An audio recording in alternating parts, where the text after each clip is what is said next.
ભાવનગર શહેરમાં અસામાજિક તત્વો બેફામ હોય તેવો એક કિસ્સો પ્રકાશમાં આવ્યો છે। ભોગ બનનારે આક્ષેપ કર્યો છે કે ખંડણીની ના પાડી તો ઢોર મારવામાં આવ્યો અને ઇજાગ્રસ્ત કરવામાં આવ્યો છે। ભાવનગરના કુંભારવાડામાં રહેતા સદામ હુસૈન સુમરાએ ખંડણી આપવાની ના પાડતા તેને લોખંડના પાઇપ વડે પગ અને પીઠના ભાગે મારવામાં આવ્યો હતો, તેથી યુવાનને ઇજાગ્રસ્ત હાલતે ભાવનગર સરટી હોસ્પિટલ ખસેડાયો હતો।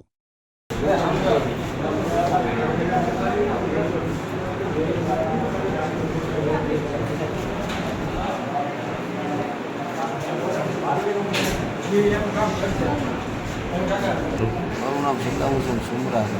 કઈ જગ્યાએ રહેવાનું? કુંભારવાડા મામા દેવવાડા ખાતામાં। શું ઘટના બની? હારું મિયાણો છે કે નહીં કુંભારવાડામાં, એ મને કે લાખ રૂપિયા ખંડણી તારે આપવી પડશે।